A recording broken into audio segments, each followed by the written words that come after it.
Hi everyone and welcome to Cherry Red TV. In a career spanning nearly 40 years, John Wobble, aka Jah Wobble, has been one of the most prolific and diverse artists to have graced the musical stage. His next release is a box set called Redux, which looks back across his career. He joins us today to discuss his life and work. Welcome, John. Hello, Matt. So, to begin with, can you tell us a bit about your early life and in particular when music sort of became a big part of it? Earliest musical memories are tied in with religion, I suppose. I'd hear mass sung in Latin. I can remember that. My dad was a big classical music fan, so he'd listen to Beethoven very loud. He was been a veteran in the he was an 8th Army veteran. He'd been at El Alamein. He had tinnitus ears, probably because of the guns fire. I don't think they wore ear muffs in those days. I don't think health and safety was that kind of big in the 40s. So he'd listen to Beethoven quite loud in the kitchen.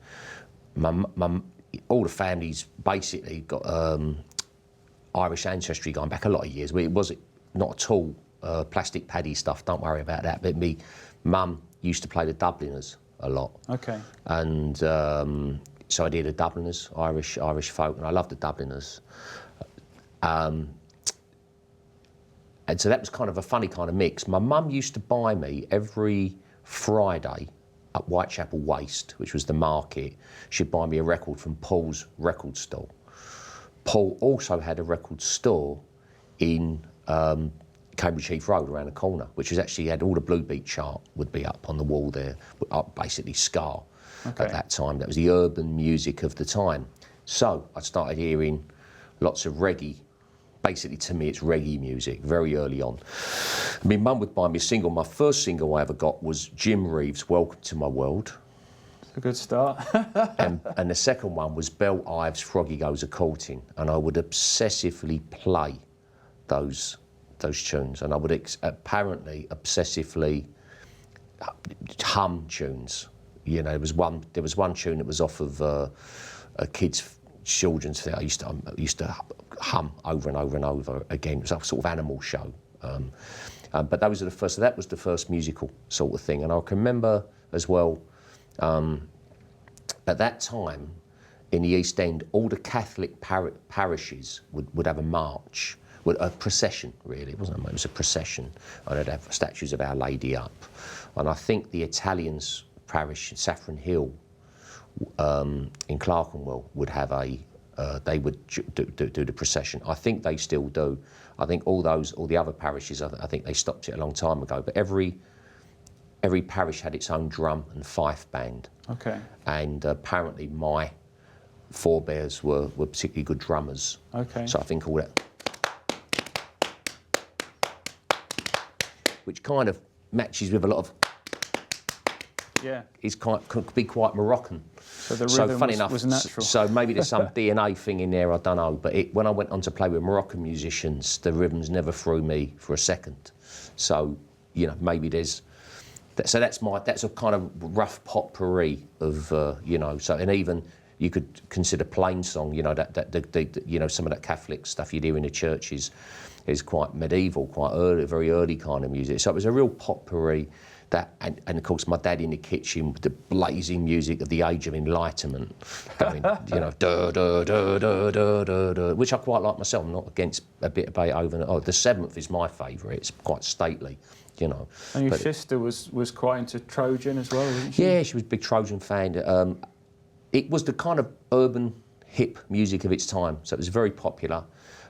People, as you know, people say if the chart return system had been a bit fairer, possibly, there would have been even more commercial success for reggae music and ska music over the years, even more than it had. It was kind of, people feel it was kept kind of a bit suppressed, possibly, with the way the chart system kind of worked, you know. But yeah, it was something I loved that stuff, and once I'd heard reggae, I stayed with it. The ska boom kind of died away by about 71, 72, but I stayed with it, and I'd listen to a show on Radio London, lunchtime on a Sunday. I'd religiously listen to that, and it had a couple of Caribbean dudes on there playing reggae music with the odd calypso track as well, because I think that's a cater for other West Indians other than Jamaicans, and I'd listen to that, and I used to listen to that every week.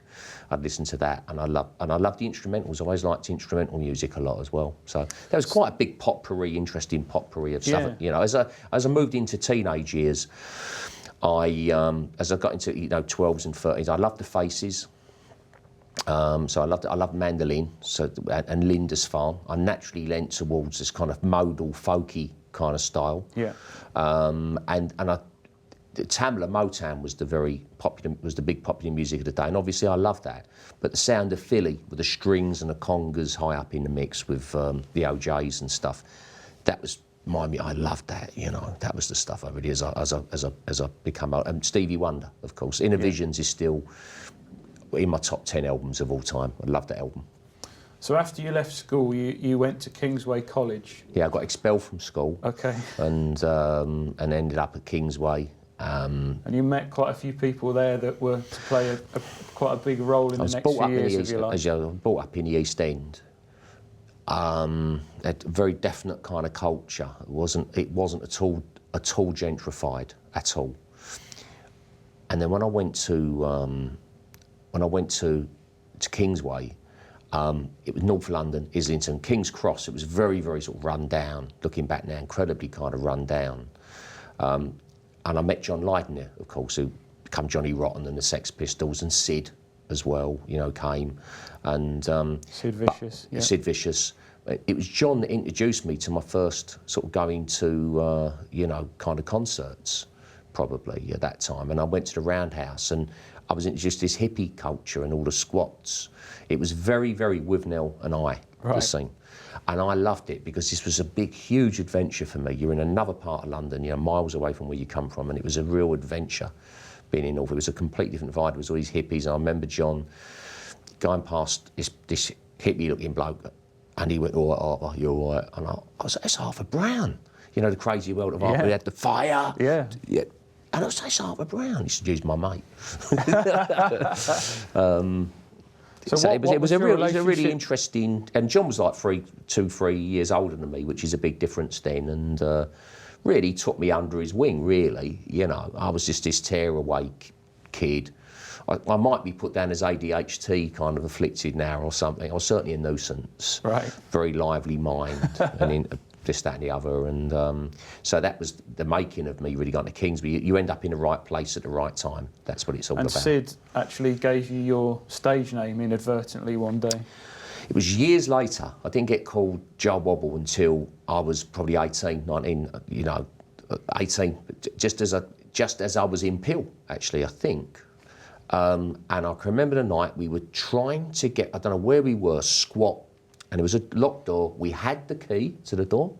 We were so drunk that we couldn't, and Sid, I never really think of Sid as a drinker, but apparently people, Viv Albertine was saying, no, he was always been on a brown ale, which I just thought Sid was more into drugs, But we were both really drunk and trying to get through this door.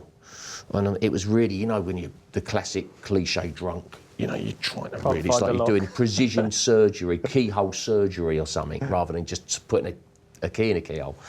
And we stopped and sort of had a fag and took a break before having another crack at this. And he said, "You know what, I'm going to call you Jah Wobble, because it's, because John Wardle, because you like reggae, and I can't say your name." And I said, "I'm going to keep that, because people will remember that." Because I think it was because I was just starting to think, oh, I'm going to be in a band, or I was about to be in a group or something like that, and that's how it come about. And in I guess around sort of 76, 77, after the two Johns had gone off to make their way with the Pistols, you kind of started your own musical journey and you picked up the bass.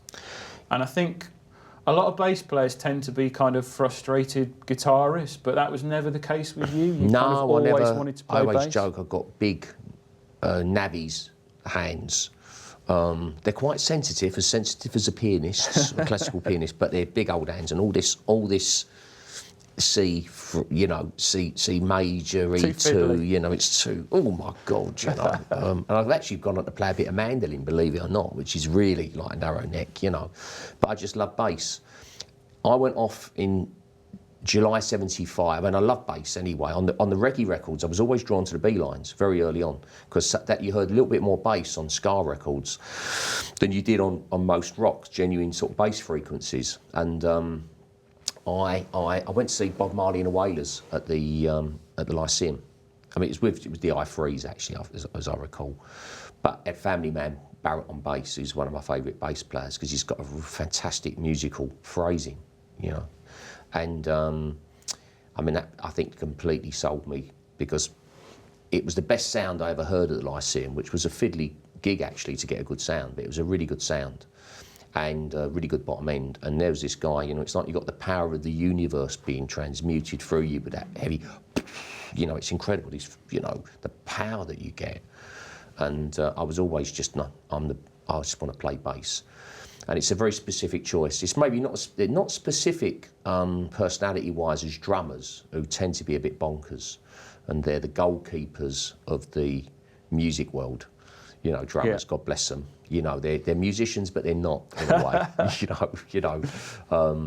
But it's a definite, and I'm definitely a bassist. It's written, you know, I was just never a guitarist. I play a bit of drums, funny enough, you know, and some percussion, but bass was very, very much my instrument. You know, it's a fantastic instrument.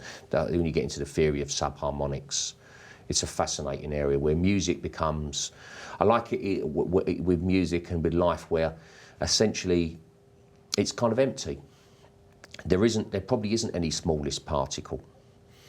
And music becomes some kind of waveform. It's this beautiful, actually, in essence, some sort of emanation of everything we're not, which is probably love or something. So I'm getting a bit profound, so I better shut up. But that's kind of when you lose yourself. So yeah. Because I was probably a bit ADHD, or a little, you know, a bit of an anxious, nervy, hyper kind of person, when I played bass as well, I wanted to play the same lines. I wanted to play quite repetitively. Yeah. And I'm a groove player, really. And when I play, you're away. It's cool. Everything's yeah. Nice. I'll just play, you know. So I might not play for weeks on end, but then if the bass is there, I just pick it up and I'll just sit there. And there'll always be some evolving line that will come every time. It happened yesterday when at a gig, you know, warming up. Something happens, and the best bit of playing, which is often the case yesterday with my band, was before the show. Yeah. That was the most genuine bit of playing, with 6 or 7 people in the room as we're setting up, you know. Yeah. And then early 78, the Pistols kind of imploded, and I think not too long after that, you got a call from John asking you to join a band he was putting together with Keith Levine on guitar, which became P.I.L. What was it like to get that call for someone that, you know, I don't think you'd ever played any gigs, you'd never played with a band at that point, is that right? Yeah, but what I'd done, I could have done, but I didn't. And I wasn't interested in playing 3-chord thrash rock and roll. And in a way, the whole ethos of punk, and certainly post-punk, for me, in essence, was kind of, had the essence of the abstract expressionists a little bit, especially like America, you know, Pollocks of this world and stuff. And they say in the theory of art that music is normally about 30 years behind visual arts.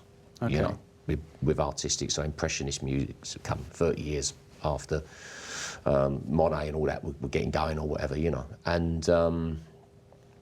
And I kind of found, so he's got this movement with punk. This really means it's very expressive, you know. It's very expressive, but actually the music is really conservative, and it's like poor Buddy Holly or something in essence for me, you know. And I just absolutely wasn't interested. There's always an exception. The exception was like the Buzzcocks, boredom, boredom, and the lyrics. It was great. It was really tight, and it was really. They just had something, and that was fine. Or yeah. New Rose, The Damned, was a tune I liked. But overall, I just wasn't interested in it. It was very one-dimensional. And I had a bass, and I'd sold the amp and the lead for beer money, and I'd ended up in a squat and I had the headboard, but not the rest of the bed, just the headboard, and I'd lean the bass against the headboard, and it was a Music Man copy. The action was ridiculously high, so it was really difficult, but I got sound. And I started to, and we'll talk about it later, I suppose, you know, but I started to, you know, when I get the bass out, but I started to, I didn't have any musical training. I looked at the frets with all the dots on the fret, and I played not scales really, but modes, and I played in patterns. In essence, actually, it was the way music was probably made in the medieval period, and was still kind of made in lots of musics around the world. It's kind of Bach, pre-tonality, and you've got strong essence to that in P.I.L. Even with the single Public Image, it's quite a modal. It's a bass line. It's not particularly kind of tuneful. Levine plays guitar on it. It's actually really clever pop kind of part, and it's a real pop. But right from the word go with P.I.L, even before we went into the primal scream, if you like, of Metal Box, there was this kind of quite modal, sort of tonal kind of element to it, you know. So what was the dynamic? So that's what I was thinking of, you know. So when I got, sorry, to finally answer the question, I was very excited. It was a funny day because I felt I kind of was a bit OCD-ish, you know. So I'm layering every mental condition under the sun on myself, but I was more OCD-ish than anything else, actually, very obsessive sort of, you know. And I'd have these obsessive. When I walked from my house to Whitechapel, I had to go exactly the same way, the exact same amount of steps and all that. It's, you know, classic stuff. And that day when I come back from Whitechapel, I went in a anti-clockwise direction around the small library on the middle of the estate. It's bonkers, but you ask it, I'm showing you in my world, I'm showing you in my world. And so I did this weird thing of going, for me, an OCD dude, going against the grain. And I got in and I just thought, something's weird going on today. I've just gone this different way around the library. And I got a phone call from John. Yeah, I'm forming this, I'm going to put a new band together. And I want you and Keith to be, it was, do you want to come over? I'm like, it was very exciting. And all I remember being excited wasn't, I'm going to be in a band and travel the world. It was like, I've got all these ideas. Yeah. And the ideas were like, they were bass lines, but I was starting to formulate ideas of, say you put a bass line like this with this kind of a sound, and you know, you're putting the fragments of a song kind of electronic and textury, just very early days in a very ham-fisted but genuine way. And I think what denotes real art is probably intention. It's a vague area. It's like, how can you prove somebody's intentions valid or not? But you know, that's why talking to someone like Pollock, you know, he did this random paint thing. Why do we believe him more than somebody else? Because he really meant it. You know, I think he really, really just naturally expressed himself. It wasn't a juvenile, I'm going to throw paint on the wall. It was a genuine expression of randomness, you know.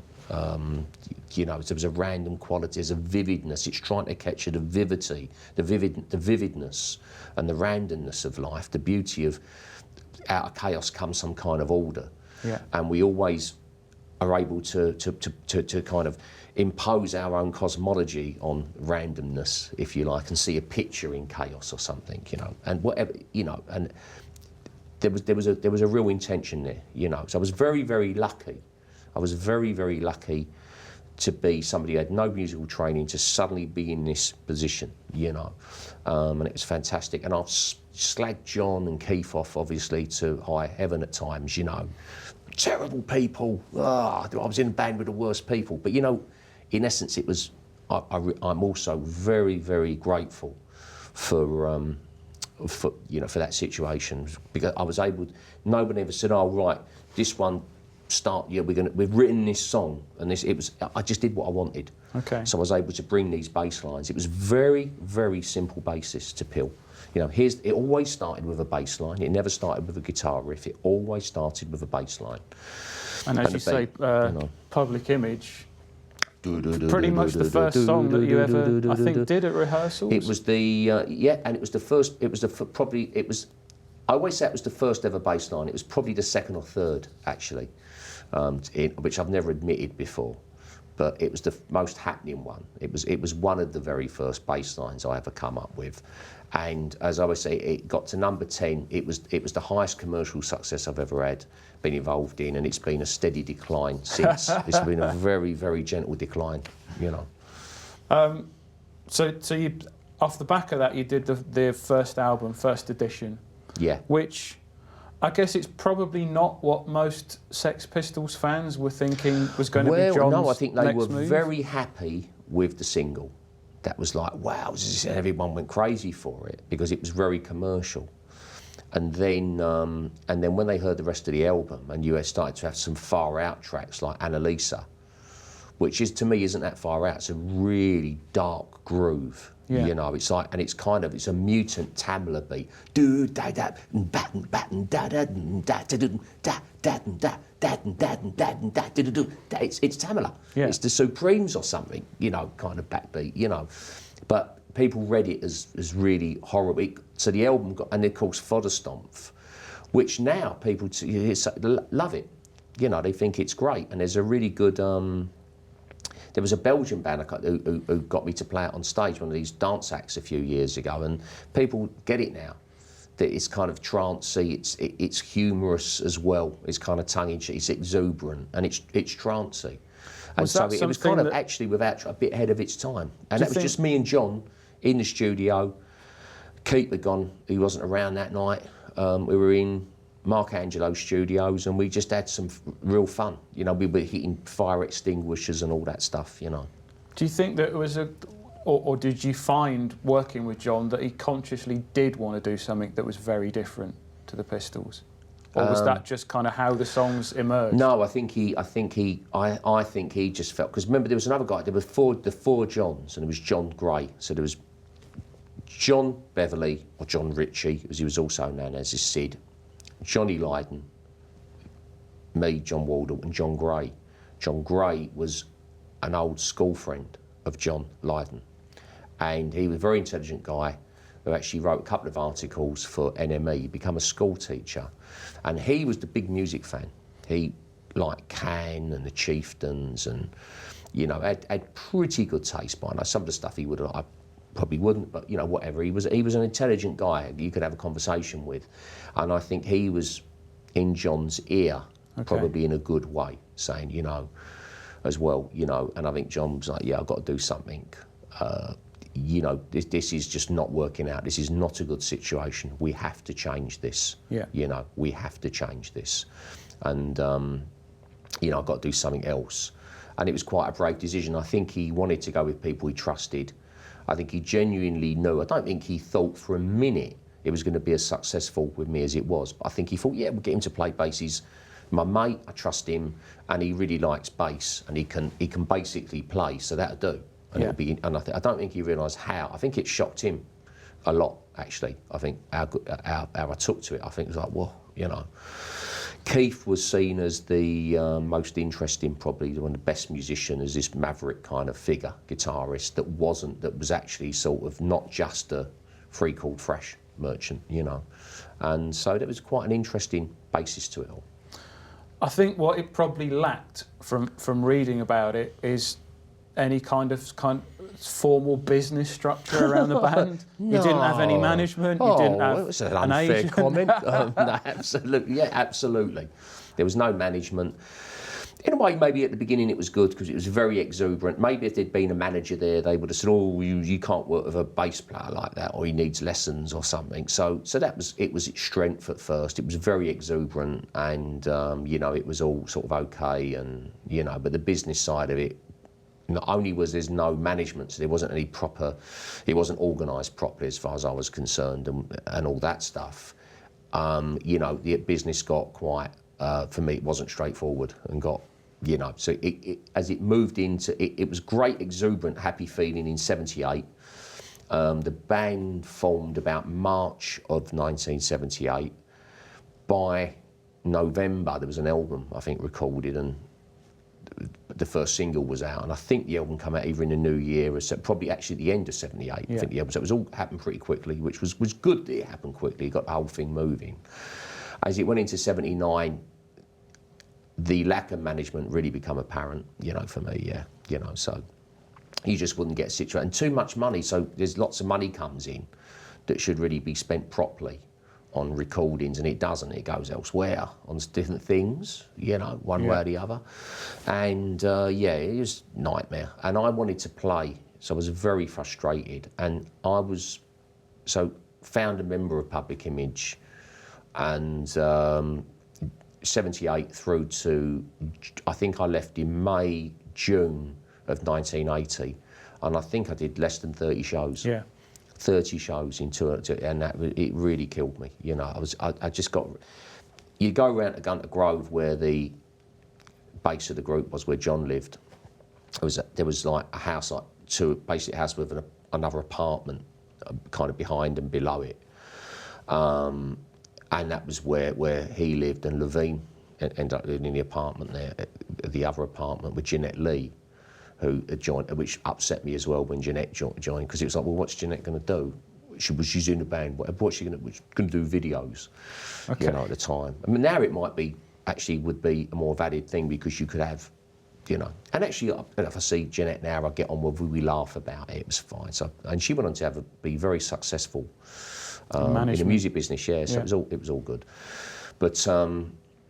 It was all a bit daft, and Jeanette would actually be the first to, you know, when we met, oh, it daft, you know, and you know. So there was a lot of tension around, I think, as a result of that. Do you think that kind of? Well, it was with me, because I'd turn up there, and I never hung around, you know, that scene for too long, because I just got bored with it. Yeah. You know, because you're around all the, you know, you get a lot of hangers on.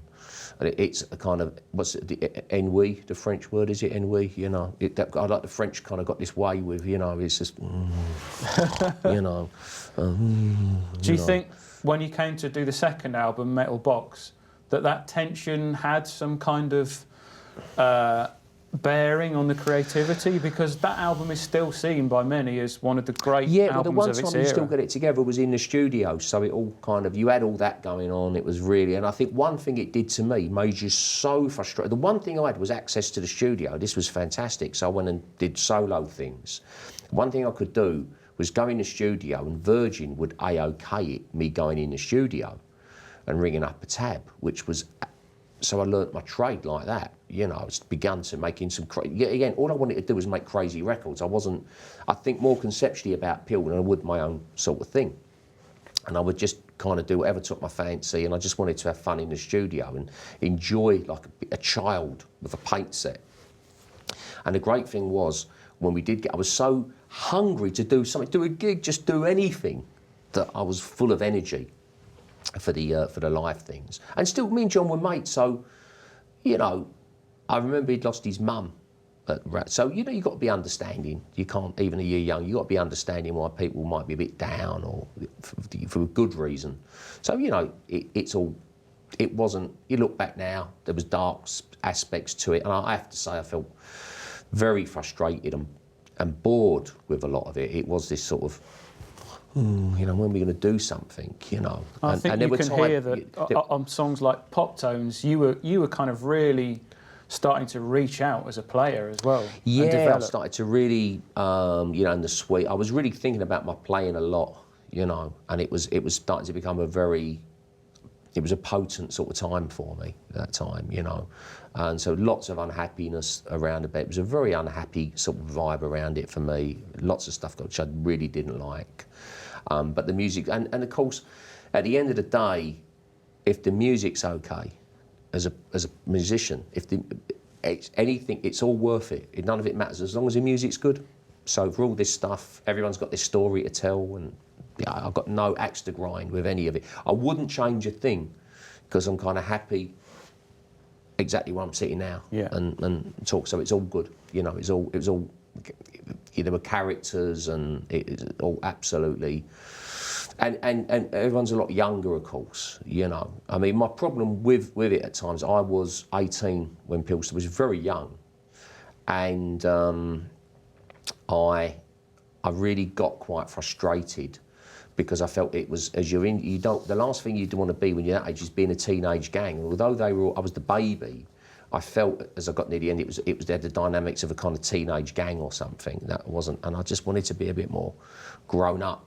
So as we would tour in America and still walking off stage, and you know, I wouldn't walk off stage.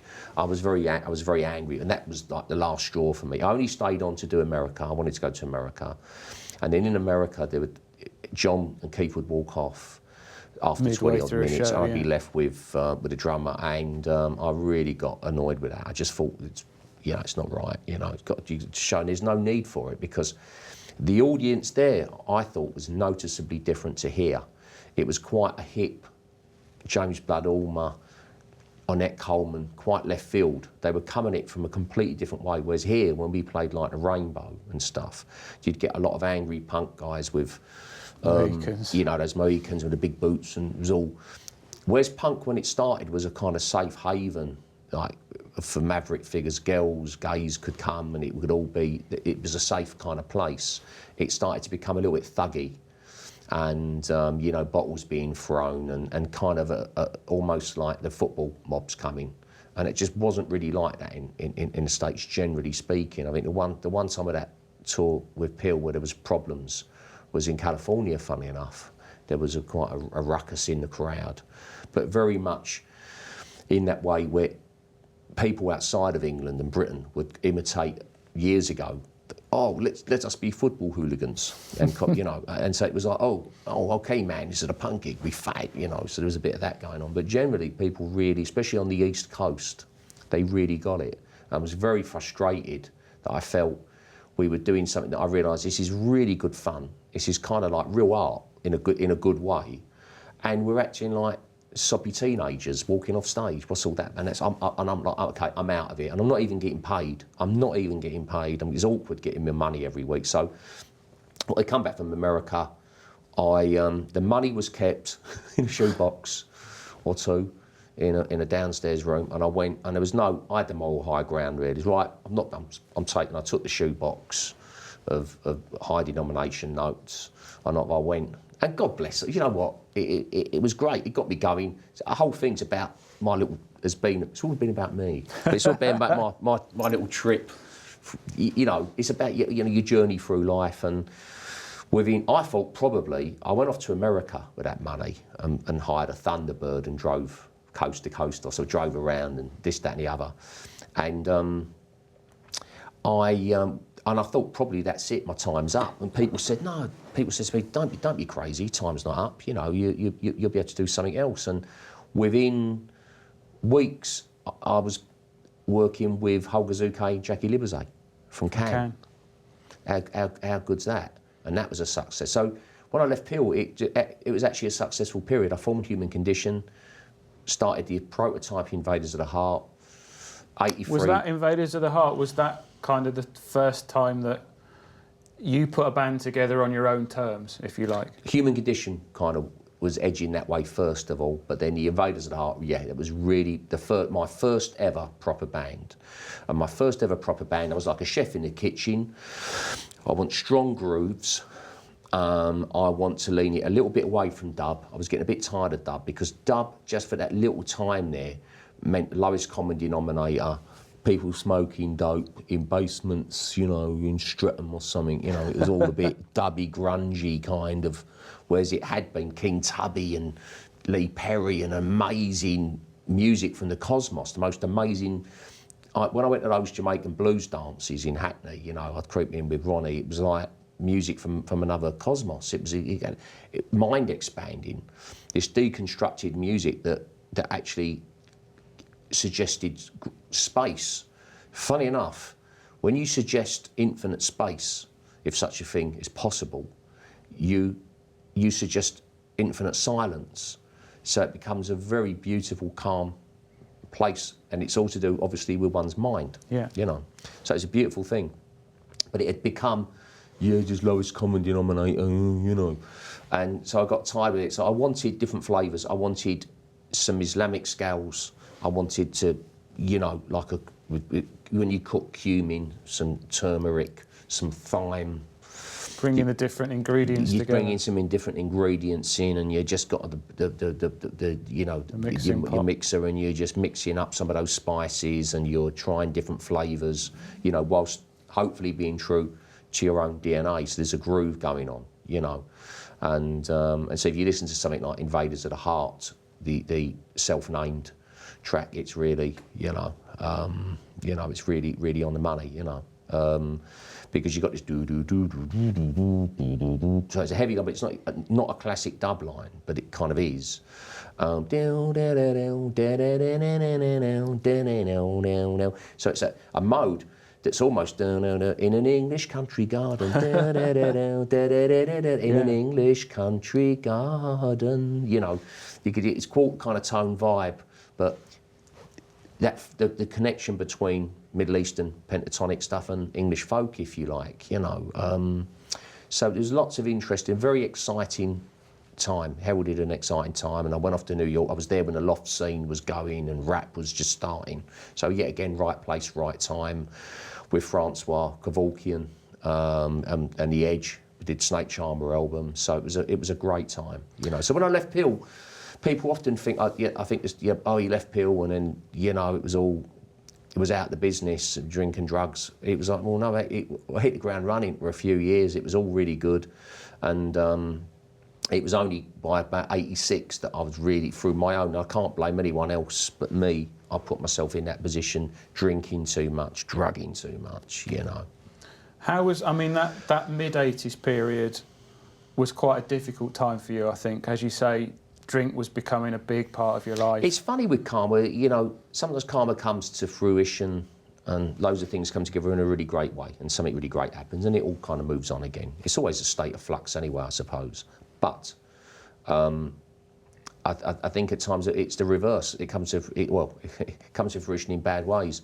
So I was really bad. The world for me was really bad. Thatcher, who I thought was very short-sighted, had come to power, and we were a few years into that. We'd had the Falklands War, blah, blah, a lot of stuff I didn't like. The miners' dispute, the way that was handled, It's too easy to be an angry lefty and, it was wrong and, it should have been left as it was. Change needed to happen. You need to adapt, but it needs to be done a different way. It was, whole towns were just decimated in a way, So there was a lot of stuff going on. It was the first wave of lack of compassion, alert, this is dangerous territory, and look where we are now,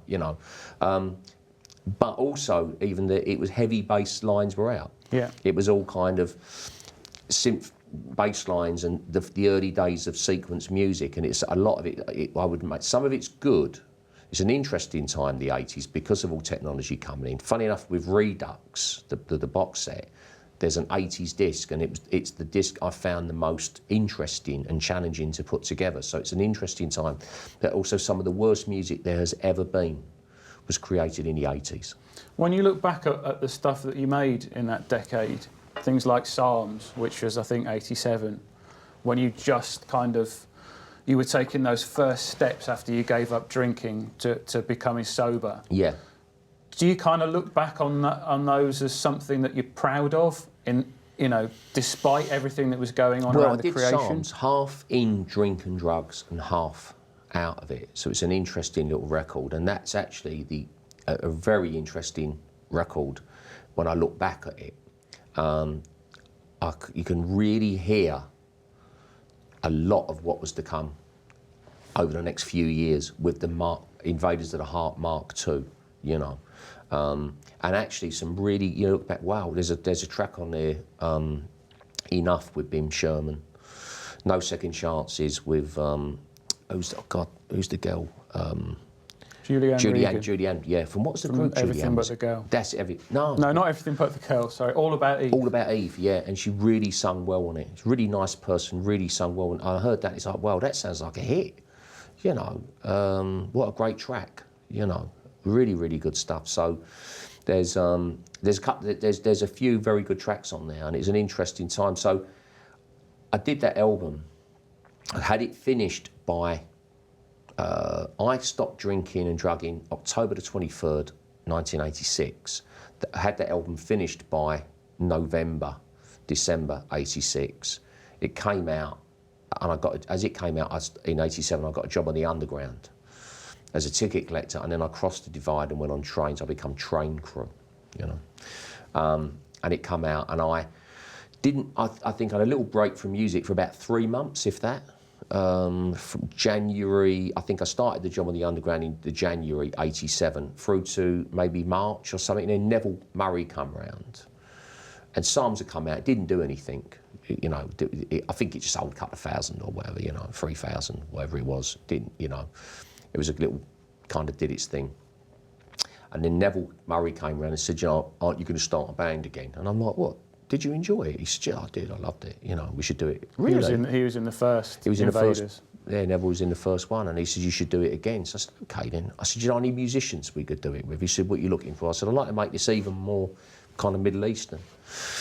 And he knew a guy called Justin Adams, and he said he's a toff, because me and Neville, because of that North London squat scene, we're very aware of resting toffs in the squat scene. But yet again, it's back to Withnail and I, you know. And he said, he went to Eton. I went, no, bloody hell, you know, wow, really, you know. And, but he was one person who'd been brought up, his dad was a diplomat, and he'd spent some time in Jordan and stuff, and heard the local music and liked it. So that was like, okay, ideal. And then wanted a kind of a textural, acid house was really going at that time. Yeah. And there was a guy's kind of acid house kind of called David Harrow, and got him in, and just, you know, you work with what musicians around and kind of make something interesting. I'm doing exactly the same now with Mark kind of 3, really. Or maybe it's Mark, it kind of mutated a bit in the 90s. It's argued this could be called Mark 4, actually, possibly. But whatever, I'm doing exactly the same now with the new group of players who actually technically are the Mark 2 and 3 generations kind of lacked musicianship, to be honest. It was all a bit smoke and mirrors and loops. A very successful period, to give it its due, and it had a certain charm. But the players I've worked with in the 70s and the 80s were better musicians by and large. In the UK, in the 90s, the musicians I worked with in America were fantastic. You know, with Bill Laswell and all this crew, were just, it was a joy to play with them, you know. And the present crop of players I got are very, very, it really helps. It really helps. And I guess the big sort of single, the big hit of Mark II was Visions of You, which had Sinead O'Connor on vocals. Yeah. What was that like to work with her and put that song together? Well, there was a guy, John Reynolds, who was, he was a guy I was friendly with, and I met him through Kevin Mooney, who was a friend of mine, who was in Adam and the Ants. And Kevin knew John, and I met John through Kevin. And John was married to Sinead, and John played a bit of drums. And I got friendly with John, and he'd come and play some drums with my band live. And it became evident Sinead liked what she'd come to a couple of shows and really liked it, and said she'd like to sing a song. So we'd ended up where I'd had a deal, and we had all the tracks done, but we felt we didn't have a commercial single, a radio-friendly single. So we needed to get that together. I quite like that kind of pressure, and you've got to rein in the 6-minute groove things into some semblance of a, you know, beginning, middle, end, verse, chorus, middle, 8, and all that stuff, you know. And so got that together, and I knew I was going to write for her, which was great. So I was able to, I love visions of you, you know, thinking of Sinead's voice. And it started with a B line, do do do do do do do do do do do. I wrote it at Dello House with a Porter studio on the bed, which really is, yet again, probably contravenes health and safety to have a electrical device on bedding. But I laid back in bed with a Porter studio, put the bass line down, and then come up with the lyrics. It was written in 89, 90, some just a few years. I'm well on the path of recovery, as they call it, you know, drinking drugs. And so it's all about, you know, addiction is, a lot of people would say, is a shame-based condition. And so I sing about, I'm down here, no longer drenched in shame, you know. You talk about no longer feeling shameful about yourself, and, you know, about getting on a path, and, you know. And it's a devotional song, or in Sanskrit, bhakti. It's just a song of devotion to your Divine Mother. I was brought up a Catholic, and I was still at the time very kind of swayed by Catholic waves of thinking, if you like, you know, Divine Mother, the Holy Mary, that this was, you could go to mum, not to dad. You know, I know it sounds very Jewish, and I know secular atheists would, at this point, wanting to punch the screen, you know, so please, you know, whatever, it doesn't matter, you know, it's not a big deal. You know, and that's how at that time, you know, you just, you could, you know, that you could approach the feminine thing would be a bit softer and more compassionate, you know, and you could find some kind of refuge in that was the, you know, was the idea. So it's a kind of Vedantic, you know, Vedanta as in Indian sort of a vibe to it, and it's got that Indian kind of overtone to it as well, you know, and it's mantra-like, you know, so it's like a mantra. I love visions of you. It's very much like Om Namah Shivaya, Om, like those Indian kind of mantras. Yeah. That's the vibe. So a very simple basis, you know, and then after that, it just needed a loop. I got John Reynolds to put a loop on, and got Justin Adams. I had all the verse lyrics, and it's like, okay, let's get something. So it's quite, again, you asked me, so I'm going to bore you to tears. A hymn-like kind of Baptist, almost kind of, you know, do do do do do do do.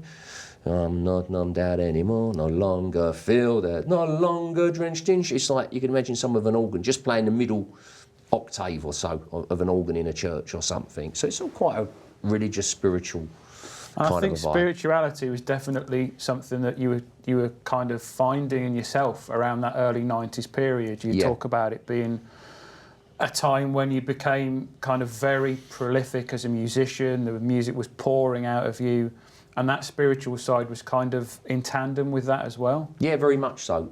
And I can't really, music's like it's kind of emanation. I find it impossible to put things in boxes for too long and keep them there anyway, because everything is interdependent, everything's linked.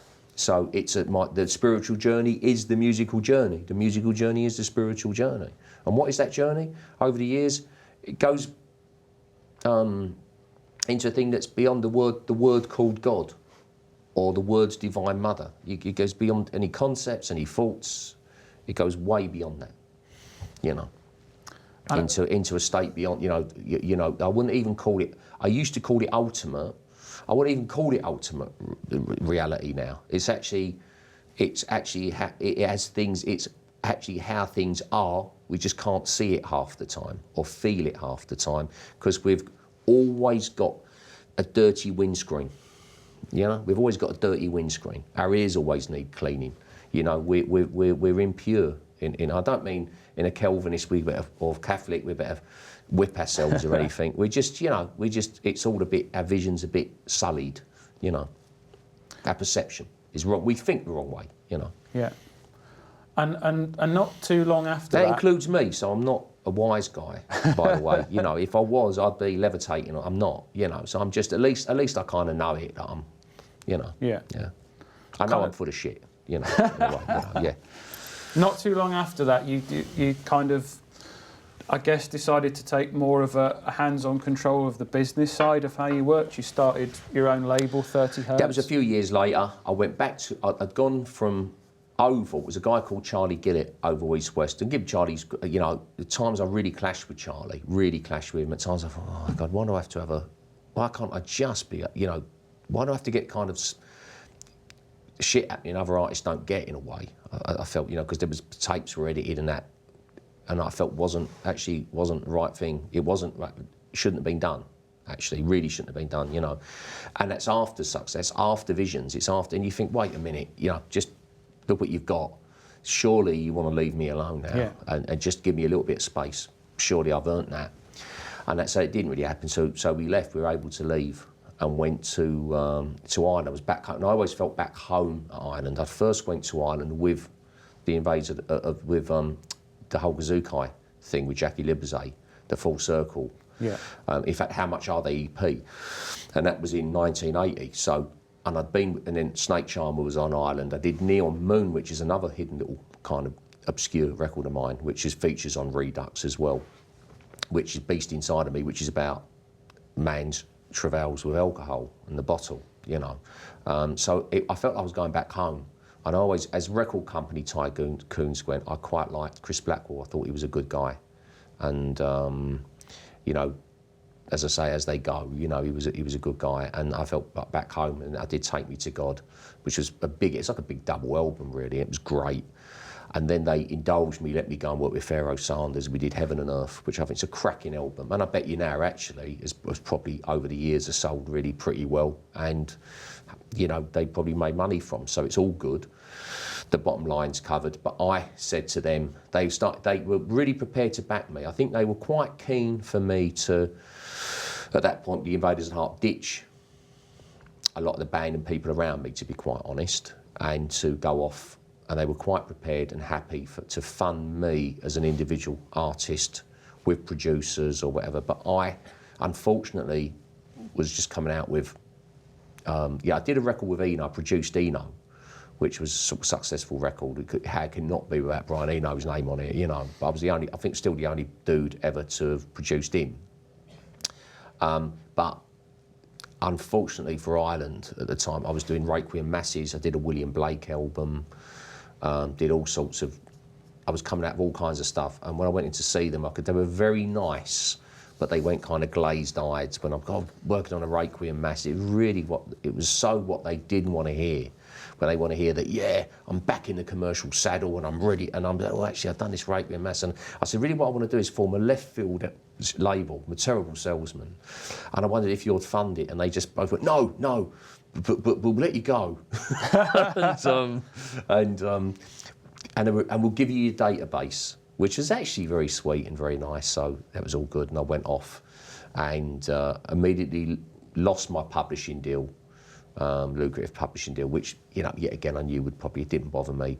And I formed 30 Hertz Records as a refuge. It was a refuge away from the corporate business, because the record business at that point had got involved with the City of London. Ireland, it'd been a great little period around about the time of Take Me to God, because they'd been purchased by Polydor, I think, Polygram. But the corporate thing hadn't quite grabbed them. They had the best of both worlds. They had the heavy hitting qualities of a big corporate company, but they still had the control of an independent. But that started to go, you see. That was part of the problem, I felt. And I could feel the business changing, and these independent spirited kind of guys that I'd met along the way, you know, the Charlie Gillets of this world, God bless Charlie, you know, people like that, who, as I say, whatever faults you might, they'd seen something, there was an enthusiasm. They were enthusiasts. Yeah. They were enthusiasts, and they liked the business. They liked doing business, but they liked the music, and they liked the scene. They enjoyed it. But the corporate thing's a bit dead-eyed, you know, and I just, I've got to form a refuge. I've got to protect myself and my music, and I just knew I had a ton of music just pouring out of me, and I had to document it and protect it, and that's what it was about. You know? And I guess that doing it that way has kind of given you a lot of musical freedom that you wouldn't have had in that corporate structure. I mean, you've made lots of different types of records in the 30 Within reason, years. I could sit there and, you know, go to myself in my mind and say, I'd like to make a record of Laotian music. The genre is called Molam. Is that possible? Yes, I think so. How much will you need? I think I'll need about £10,000 for this one. I'd like you to bring it in for £8. Okay. So, you know, that's kind of how it kind of was. And so I just I was able to do Chinese music, Japanese music with you know, and I'm still doing it. I mean, we're still doing music, you know. And so it was a great, the Japanese was great fun, the Chinese, and I've made some real left field groove albums. I've done attic albums, a bit like the Bedroom album I did years ago. I've gone back and done it with me engineering, and it's all lo-fi and ham-fisted technically, but it's got a vibe, and I know that, and I'm clever enough to leave that. And then when I'm going to go and do something at a very high spec, I know exactly how to make that work with, you know, Rolls Royce kind of, you know, like I drive an XJ. I like Jaguars, you know, and it just, to listen to that engine, you know, that purring, the class of a expensive record. I still love that. But I also still like an old Citroen car. I still like fresh fish and vegetables on a beach that's just fried. It's just, you know. Yeah, you can visit both ends of the scale. You can go to it all, yeah. So, Redux, as we said at the beginning, 6 CD set, looking back across your career. Why did it feel like now was sort of the right time to do a project like that? Circumstance, karma decides. It's never been part of a master plan. as I've saying to you outside, it just feels like really good timing. Everything seems to have kind of come together at a point now where, you know, I actually feel it's documenting itself. This just feels exactly the right time just to have a retrospective. It's incredible because I did an anthology that did very well in, I think, about 2003. And I remember that really felt like, well, this is it. Won't do another one of these, I suppose.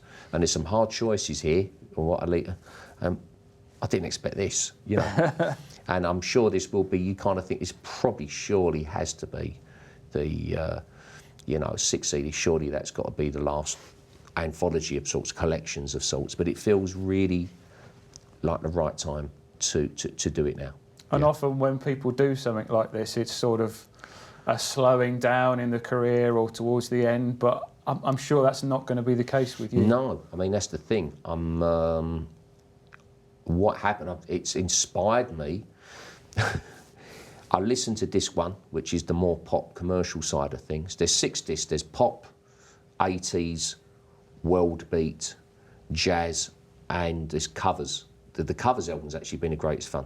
Which is new material that you've recorded for the box. Yeah, and it's some of my favourite covering favourite film tunes from the past and TV tunes even, you know. So you've got like the Good, Bad and the Ugly theme, Midnight Cowboy. I love John Barry, you know.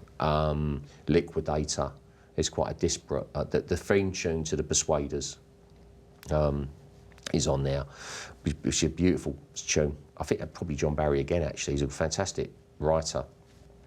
But with the pop disc, I'm thinking, God, you know, I really want to do something pop. So Jamie Crossley, who's a guy who's a producer, multi-instrumentalist, I said to Jamie, we were talking about music, and we've both got a bit of a penchant for West Coast psychedelic kind of music. Jamie especially, and I said, I want to do a pop thing that's got that kind of sensibility. I really don't want to do something, and so, you know, so I've got a ton of new tracks, and this is some of them going on to read, but I've actually got 2 or 3 albums coming up, I'm afraid. So there's still, maybe there will be another anthology. You never know. But it feels like, because for me personally, I just feel it's kind of the end of one stage, and I feel like I'm going into a new stage. One of the things when I started 30 Hertz, I never wanted to be bothering with the running of a business. I have to say it weighs you down a bit.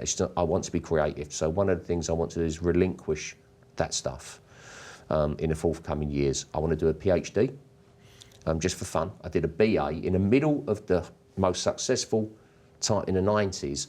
I want to do a BA. It annoyed people, actually, because they, well, why are you doing that? And everyone thinks you're doing it. I want to do it for fun. So I went to Birkbeck and did a BA, humanities, philosophy, some of it a bit dry, like predicate logic and stuff. But I just wanted it for fun, and I want to go and do. I want to go and do a PhD. I'm going to be doing some more academic stuff. I'm really tired of brown boxes, because if you start a label, you might think you won't have to see the brown boxes. You're actually sure you won't have to see the brown boxes. Other people will deal with the brown boxes. You won't have a hall for the brown boxes. CDs coming and going. You do end up. You end up with a house. It's like Triffids. You end up with brown boxes. You get a big house because you need the space, because you need to keep some brown boxes and the mail order and all that stuff. And actually, you know what? My wife she helped me out in 98. I'd got a guy in to run it, and it was like, oh my God, it's like the days of when footballers used to take pubs over, and they used to think it was easy. They could take the pub on, but then go and play golf. And they quickly would learn, if they were going to stay in the pub game, that they actually couldn't go and play. They had to be in the pub and keep an eye on things. And you have to run it yourself. So it was like, oh, right, I can't just be one of those. I've got to really, really run this myself and do all the budgets and do all the hard work myself. And that's how it was, you know. So I want to get away from that as well, you know. A lot of my research for this was based around reading your book, Memoirs of a Geezer. It's an excellent book. Go out and buy it if you haven't already. There's a quote in there that says, "I'm not interested in selling to the masses. I make music for freaks because I am one." Mm. When you look back across your career to date, do you take a lot of pride in what you've achieved, but particularly in the way that you've done it? Yeah, I do. But I think you have to be careful, because I think a big danger for blokes my age of turning a few records out is you get pompous. Simple as that. You get a bit pompous, a bit self-important. And at the end of the day, really, what's happened, it's been a continuous coming together of causes and effects. And you've had an idea or two, but you better be careful that you don't set yourself up as the architect of the universe, because I'm not, you know. But you've been incredibly... But I'm a freak. You've been incredibly tenacious. You know, there's been a lot of times when you've said, I think this might be the end of it for me in music. You've gone off and done other jobs. Every year, I think this could be the last year. Every year, you just think you might be out of fact. And that's actually not a bad feeling. Every year, you know, it could be the end. But when I said freaks, I meant kind of musical freak. I am a freak anyway. But I'm a musical freak, you know. I'm a music freak. I love music. And my music was always for other people that was... You know, in a way, it's like a healthy counterpart to drug takers. Yeah, chop this out. This is really good stuff, man. Oh, you know, this is. I'm like, listen to check this music out, and I know. Oh yeah, give me the music, give me the music. So it's kind of a buzz in a good way. It's transcendental. It's I'm an altered states guy. I'm coming from the altered states music guy, not mutually exclusive from pop music. You know, but I'm an altered states guy, really. You know, that's the music alters one state. It clears hopefully those veils and illusions, you know, that I was talking about sort of earlier. So, you know, and then, funny enough, when you do that, you're more likely to have big success than when you really try for big success and you try and get formulaic, whichever, and that's what's helped kill the record business creatively. I mean, there's very little new stuff. You know, the best creativity now is in television, which is weird because television was the squarest. People that worked in television were ashamed of working in television. They wanted to be in movies. But now television, HBO, is the most exciting area to be in, you know. And you got, you know, they're the new novels because these new TV series are written like novels. They're incredible, and yet you got cinematic qualities to them as well, you know, and their social commentary, and a great use of music, you know. So there's always good music out there, but you know. Well, we hope you still continue to bring excitement to music and wish you the best with Redux and forthcoming musical career. Lovely, thanks Matt. Very much. Thank you. And join us again soon for more Cherry Red TV.